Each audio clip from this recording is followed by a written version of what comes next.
Hello, very good morning to YouTuber. आज एक different video मैं शूट कर रहा हूँ। चैनल पे आप नए हो, वीडियो पहली बार देख रहे हो तो चैनल को लाइक, सब्सक्राइब और शेयर जरूर करिए। चैनल का नाम जैसा कि आप जानते हैं @GK विद GS है, और YouTube पे अब सर्च करेंगे आप तो इसमें आप 65 जोड़ देंगे, then it will be easily accessible for you. तो ज़्यादा समय नहीं लूँगा। आज एक नया टॉपिक मैंने सोचा है पढ़ाने के लिए। पिछले 4 वीडियोस मैंने ज्योग्राफी के डाले हैं। आज का टॉपिक जो है दैट इज हिस्ट्री का है। हिस्ट्री में आते ही बहुत सारी चीज़ दिमाग में आती हैं कि हिस्ट्री एक ऐसा विषय है जहाँ पे डेट्स होंगी, राजाओं के नाम होंगे, बहुत सारे तथ्य होंगे जिनको आपको याद करना पड़ेगा। नो डाउट हिस्ट्री में ऐसा है, लेकिन मैं इस प्लेटफॉर्म के माध्यम से आपको हिस्ट्री की कुछ ऐसी चीज़ें बताऊंगा, कुछ ऐसे तरीके बताऊंगा, कुछ ऐसे मेथड्स बताऊंगा जिसके माध्यम से आप आसानी से इन चीज़ों को याद कर पाएंगे और साथ ही साथ अपने आप को एक बेहतर पोजीशन में महसूस कर पाएंगे। तो मैं समय ज़्यादा नहीं लूँगा, शुरू करूँगा। पहला जो टॉपिक मैंने आज दिया है वो क्लास 6 में भी है NCERT की और क्लास 12th में भी है फर्स्ट चैप्टर ग्रुप में, and that is known as Harappan civilization, यानी कि हड़प्पा की सभ्यता।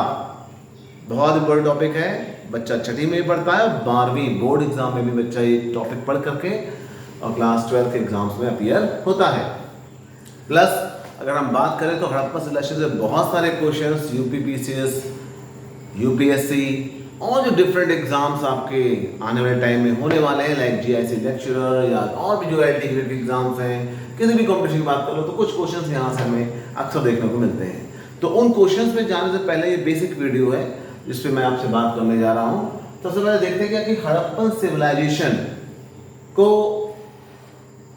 किस और नाम से जाना जाता है। सबसे पहले बात करते हैं कि आखिर में हड़प्पन सिविलाइजेशन किस आधार पर कहा जाता है।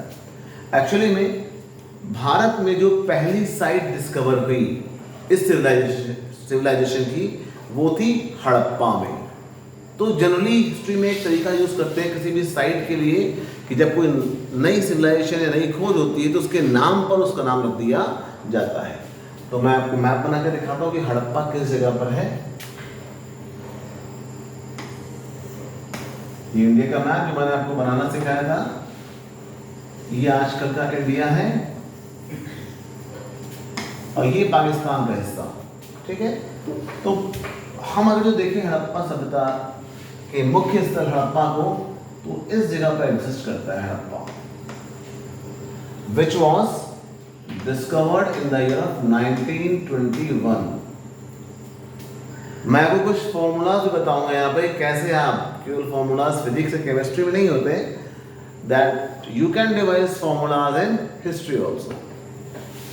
तो पहले इसकी साइट डिस्कवरी 1921 में, साइट पहले से थी, इसको एक्सकवेट किया गया 1921 में और उसके बाद बताया गया कि ये एक नई सभ्यता का पार्ट थी। इसके बाद दूसरी इंपॉर्टेंट लोकेशन इसकी आती है कॉल्ड एज मोहन जोदड़ो।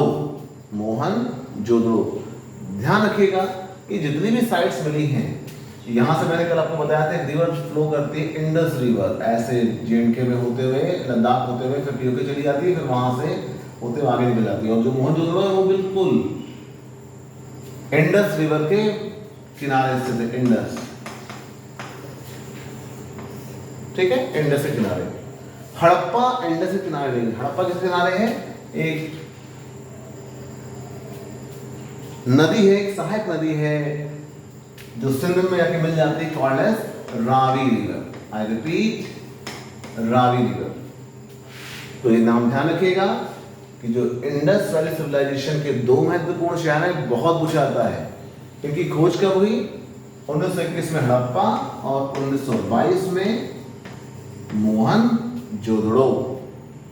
एक और क्वेश्चन आता है वो ये कि मोहनजोदड़ो का मतलब क्या होता है, what is the meaning of Mohenjodaro. इसका मतलब होता है mound of dates. Mound of, मैं अगेन रिपीट करूंगा,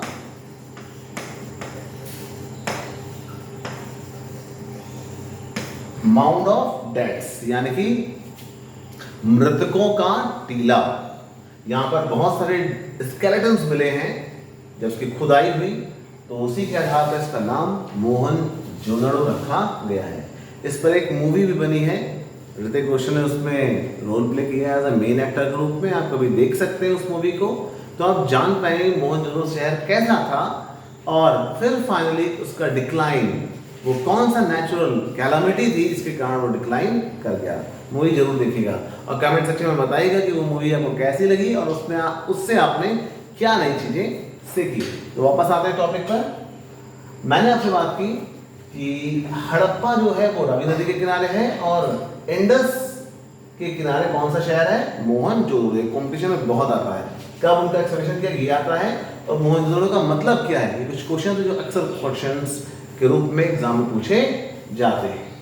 अब मैं आपको एक फॉर्मूला दे रहा हूं इसको याद करने का। वो क्या है, that is Harappa and Mohenjodaro. इसको हम H/M के रूप में लिखते हैं।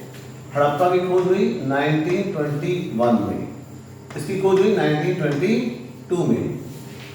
इसके बाद ये किस नदी किनारे है, रावी नदी किनारे। और ये किस किनारे है, बिल्कुल सही कह रहे हैं, इंडस के किनारे है, यानी आई। क्लियर। अब आता है कि इन दोनों की खोज जो हुई वो किसके द्वारा हुई, वो भी हम और आगे आएंगे तब बताएंगे। अभी के लिए आप इतना याद कर लीजिए, H-21-R/M-22I। तो ये फॉर्मूला बन जाएगा। अब इसमें हम एक चीज और ऐड कर देंगे। जब हम ऐड करेंगे तो फॉर्मूला पूरा हो जाएगा। और वो क्या है, The Harappan site was excavated by a person called as Dayaram Sahni. I repeat, Harappa के लिए किसने इसको एक्सकवेट किया, दयाराम साहनी। ठीक। और ऐसे मोहनजोदड़ो को किसने एक्सकवेट किया, इसके लिए आ जाएगा आर, राखलदास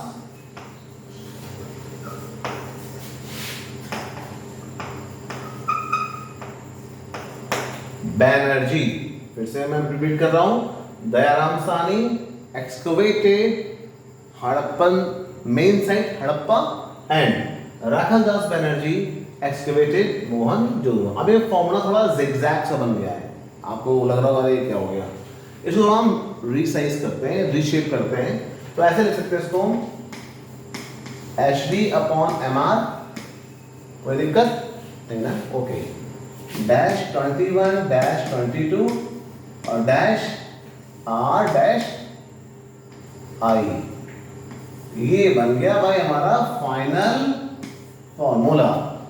याद कर लिया इसको।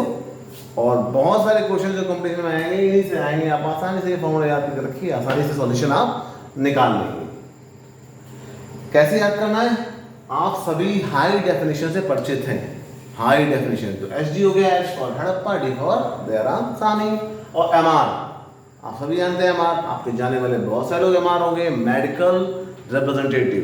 तो बन गया formula, MR stand for Mohenjodaro and Rakhaldas Banerjee. तो ये तो बात हो गई कुछ जनरल चीजें जो हड़प्पन सिविलाइजेशन के बारे में आपको जाननी चाहिए। अब मैंने अभी पहला नाम यहाँ पे आपसे शेयर किया है जो जनरली हड़प्पन सिविलाइजेशन के लिए यूज किया जाता है, कॉल्ड एज हड़प्पन सिविलाइजेशन। अब मैं इसके दूसरे नाम पर आता हूं, and the second name is called as Indus valley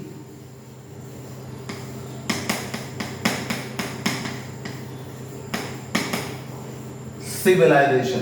क्या मतलब है इसका इंडस वैली सिविलाइजेशन का, बहुत सिंपल सा है कि जो हड़प्पन सिविलाइजेशन की प्रारंभिक जो शहर उसके खोजे गए, वो अधिकतर शहर कहाँ पे थे? इंडस रिवर और उसके साथ बहने वाली जो उसकी सहायक नदियां थी, जैसे रावी है, ब्यास, सतलज, उनके किनारे किनारे स्थित थे। तो major deposition of the towns, चूंकि इंडस नदी और उसकी सहायक नदियों के किनारे किनारे था, इसलिए इस सभ्यता का एक नाम इंडस वैली सिविलाइजेशन भी रखा गया। क्लियर सभी को? ये तो सेकंड नेम हो गया इसका। हमारा third name, that is very important. Harappan civilization is also known as bronze civilization, या कह सकते हैं कांस्य युगीन सभ्यता।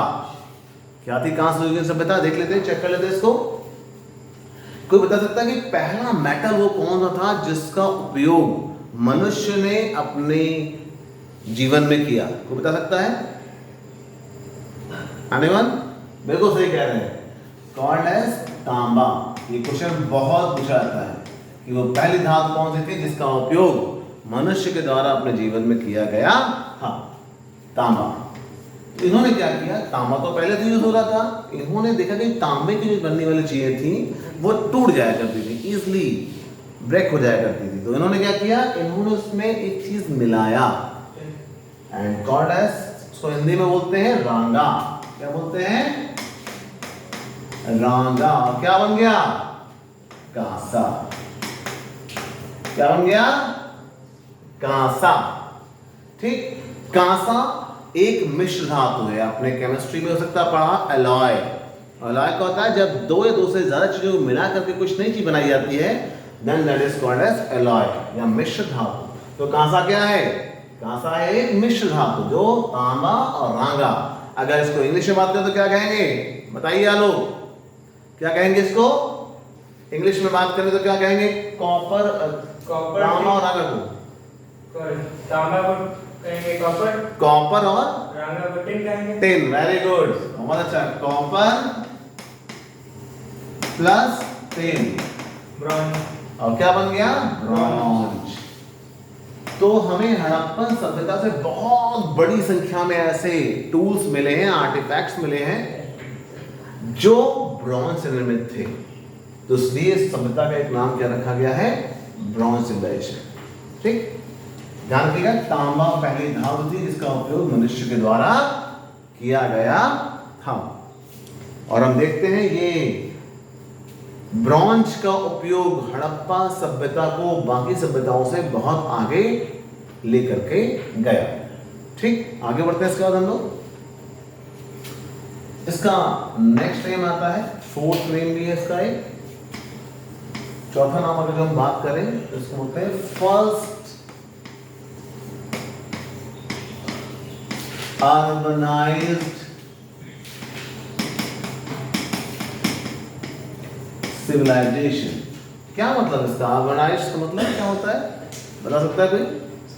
हाँ, बिल्कुल सही समझ रहे हैं आप कि भारत में पहली बार बहुत बड़े स्तर पर लोगों ने शहरों में रहना शुरू किया। ठीक, तो उसको बोला गया है फर्स्ट अर्बनाइज्ड सिविलाइजेशन। शहरीकरण बहुत बड़े स्तर पर हुआ और हम कह सकते हैं कि इसके चलते भारत में पहली बार एक ऐसी सभ्यता का विकास हुआ जो अपने टाइम पीरियड में बाकी दुनिया से बहुत एडवांस थी और साथ ही साथ भारत के लोगों के लिए एक बिल्कुल नए प्रकार की व्यवस्था थी। जब हम टाउन प्लानिंग की बात करेंगे हड़प्पन सिविलाइजेशन की, तो आप देखेंगे कि किस प्रकार से ये टाउन प्लानिंग अपने आप में अद्वितीय थी। एक एक्सेप्शनल टाउन प्लानिंग हमको यहाँ पर दिखाई देती है। अभी उसके बारे में हम लोग आगे या तो इसी वीडियो में बात करेंगे, इसके और आगे बात हम लोग करेंगे। तो 4 नाम हो गए हड़प्पन सिविलाइजेशन के, और भी बहुत सारे नाम हिस्टोरियंस के द्वारा दिए गए हैं, लेकिन हमें बेसिकली इन 4 नामों पर ही फोकस करना है। पहला नाम हो गया आपका, वेरी गुड, हड़प्पन सिविलाइजेशन। दूसरा नाम क्या आ गया आपका? इंडस रिवर वैली सिविलाइजेशन या सिंधु घाटी की सभ्यता। तीसरा नाम आ गया ब्रॉन्ज सिविलाइजेशन या कांस्य युगीन सभ्यता।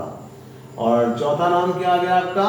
फर्स्ट अर्बनाइज्ड सिविलाइजेशन या कह सकते हैं प्रथम नगरीकृत सभ्यता।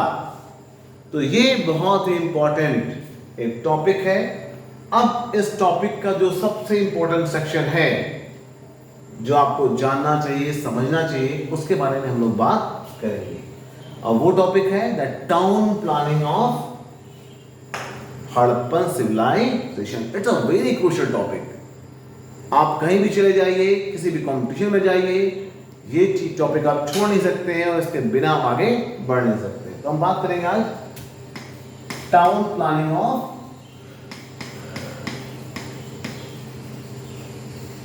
अब मैं थोड़ा सा यहां पर शॉर्ट में लिखूंगा टाउन प्लानिंग ऑफ मैंने लिखा HC।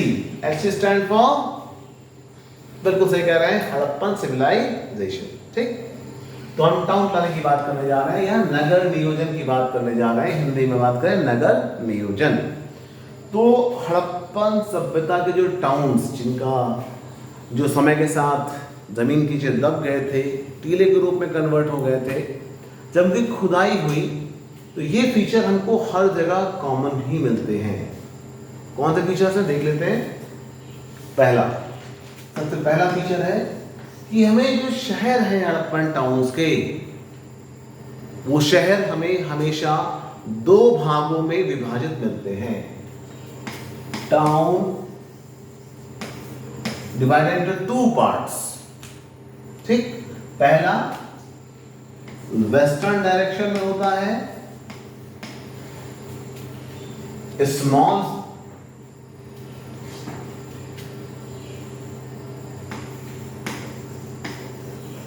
स्मॉल होता है, थोड़ा हाइट पे होता है and called as citadel. Citadel मतलब है दुर्ग। आई रिपीट, दुर्ग। ठीक,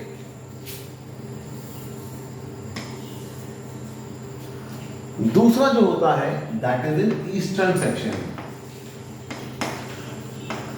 ईस्टर्न डायरेक्शन में। और ईस्टर्न डायरेक्शन में ये लार्ज होता है, काफी बड़ा एरिया इसमें कवर्ड होता है। नॉर्मल हाइट होती है इसकी, कोई अलग से इसके लिए ऊंचा स्थान नहीं बनाया जाता है।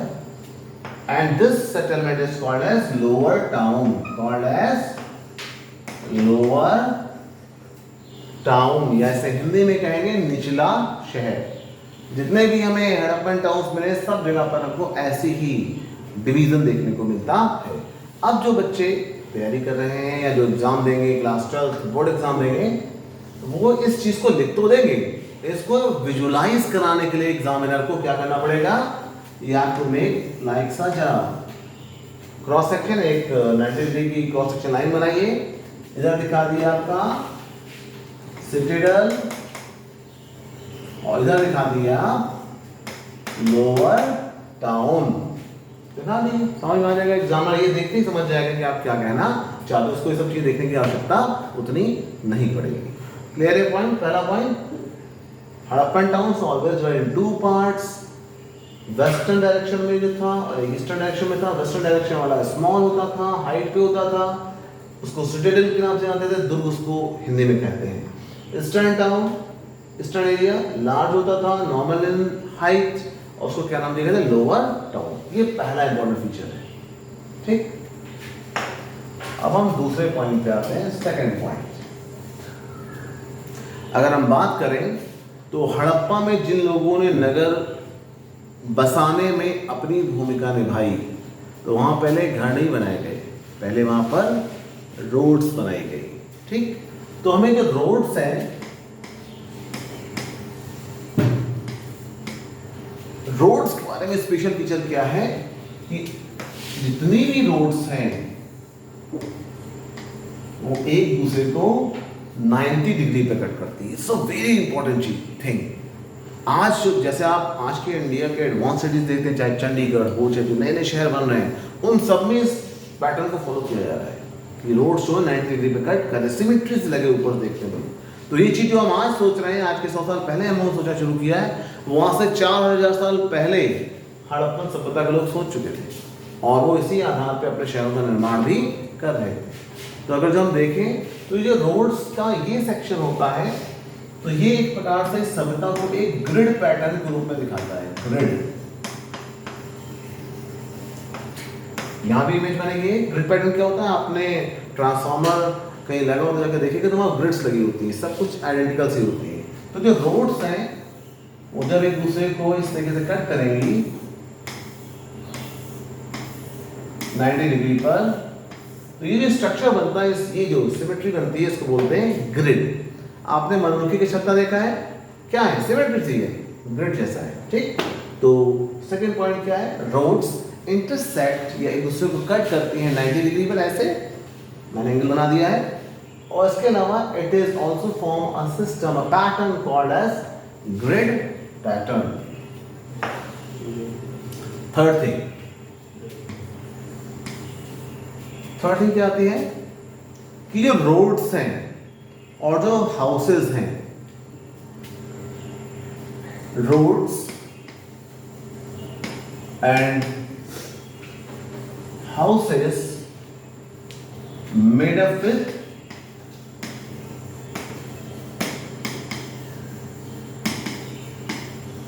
burnt bricks, यानी कि पकी हुई ईंटों से इनका निर्माण किया गया है।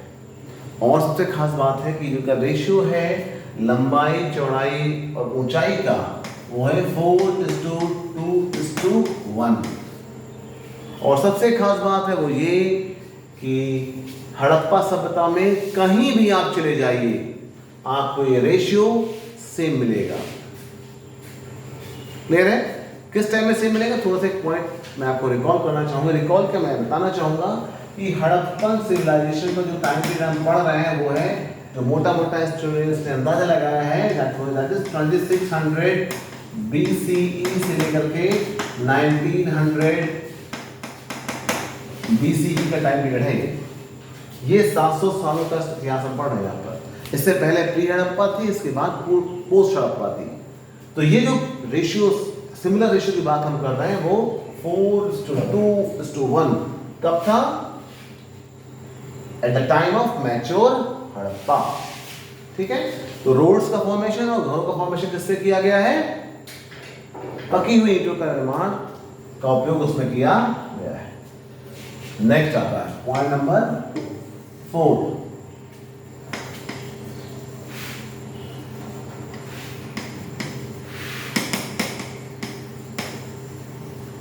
हाउस आर्किटेक्चर है, गृह स्थापत्य। इसके बारे में हम एक अलग सा वीडियो बनाएंगे। हालांकि कुछ चीजें मैं आपको बता दूं जो बेसिक हैं, ये भी यहाँ पे हमें बनाना पड़ेगा एक इस टाइप से डिजाइन, या कि रोड्स हो गई। और रोड्स की बात करेंगे तो जो घर थे, बिल्कुल घर बनाते वक्त ध्यान रखा गया था कि उसकी एक दीवार कम से कम मुख्य रोड के साथ कनेक्ट होनी चाहिए। और घर के पीछे की तरफ कोई घर नहीं होता था, यहाँ पर एक गली होती थी, लंबी गली होती थी। और हमेशा ध्यान रखने वाली बात हड़प्पा सभ्यता के बारे में वो ये है कि इनके जो गेट्स होते थे वो हमेशा पीछे की साइड में होते थे। Very very very important point. I repeat,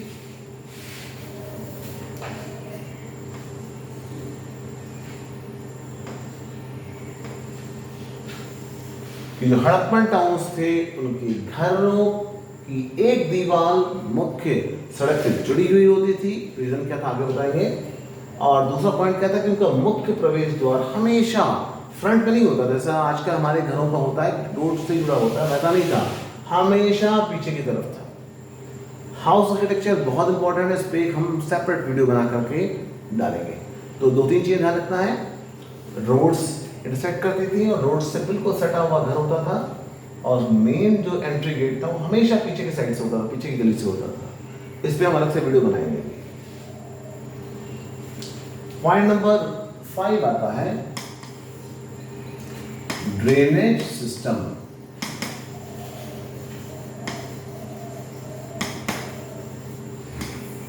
जब बहुत बड़े स्तर पर मानव सेटलमेंट वहाँ पे था तो जाहिर सी बात है जो वहाँ पर पानी यूज होता था उसको बाहर निकालने की व्यवस्था होनी चाहिए थी।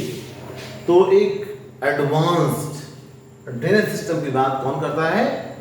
हड़प्पा सभ्यता करती है। ठीक, उसमें उन्होंने घरों से पानी को निकालने के लिए भी नालियां बनाई थी और शहरों से भी पानी निकालने के लिए गलियों में या रोड्स के किनारे किनारे प्रॉपर ड्रेनेज सिस्टम का निर्माण उनके द्वारा किया गया था। तो अभी जब हम हाउस आर्किटेक्चर का सिस्टम बनाएंगे तो या उसको बताएंगे तब उसी में प्रॉपर ड्रेनेज सिस्टम को भी उसमें हम कवर करेंगे। आज के वीडियो में इतना ही हम कवर कर रहे हैं। कमिंग वीडियोस में इसके बारे में और बात होगी, सभ्यता के बारे में और जानेंगे और इससे जुड़े हुए विभिन्न पक्षों को हम और आगे हाईलाइट करेंगे। आज के लिए इतना ही। जय हिंद, जय भारत।